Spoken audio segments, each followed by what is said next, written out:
It began on a quiet night in the small town of Brookhaven. The air was heavy with the scent of rain as a violent storm swept in. Amid the howling wind and crashing thunder, the local radio station emitted a strange interference, a pattern of beeps and static, almost like a message. Evan, an amateur astronomer and the town's recluse, was the first to notice. With his telescope pointed at the heavens, he recorded the signal, decoding it into a series of coordinates. His curiosity outweighed his fear as he packed his gear and ventured out, following the location deep into the dense forest that bordered the town. But what he found wasn't of this earth. A massive, shimmering craft hidden beneath the canopy, its surface pulsating with an otherworldly glow.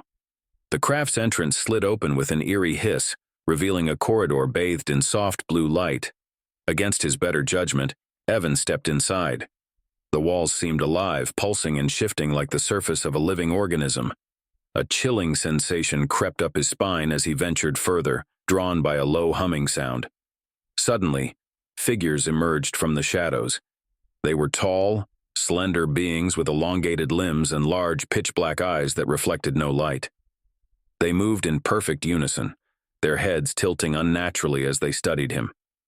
One extended a spindly hand, and as it touched his forehead, visions flooded his mind. Vast cities floating in space, galaxies collapsing, and a haunting image of Earth covered in darkness. Before Evan could react, the beings restrained him with an invisible force and transported him to a circular room filled with strange machinery. He was laid on a table that adjusted itself to his body, and glowing instruments hovered above him, emitting a faint hum. He felt a sharp pain as the beings began their experiments. Evan's screams echoed in the chamber, but the aliens showed no sign of empathy or understanding. They inserted a tiny device into his arm, and his vision blurred. The beings communicated without words, their thoughts pouring into his mind. A warning about humanity's recklessness and a promise of consequences if Earth's destructive path continued. But was this a genuine warning, or a manipulation of his thoughts?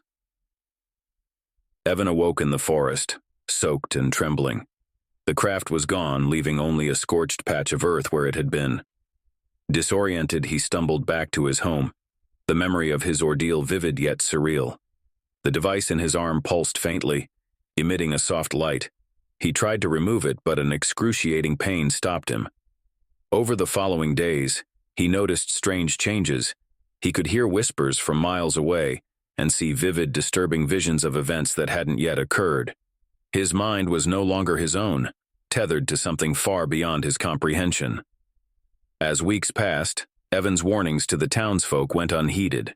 He pleaded with them to listen, but his erratic behavior and terrifying predictions alienated him further.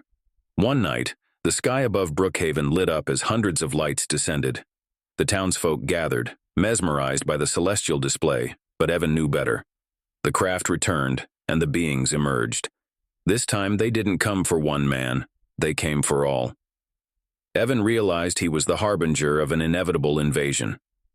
The beings had not come to warn humanity, they had come to judge it. His screams were drowned out by the deafening hum as the town disappeared into blinding light, leaving only silence behind. The story of Evan and the beings from the stars reminds us of the fragility of humanity and the mysteries that lie beyond our understanding. Are we truly alone, or are we merely the observers of something far greater? As the stars shimmer in the night sky, one can't help but wonder, who might be watching from the darkness?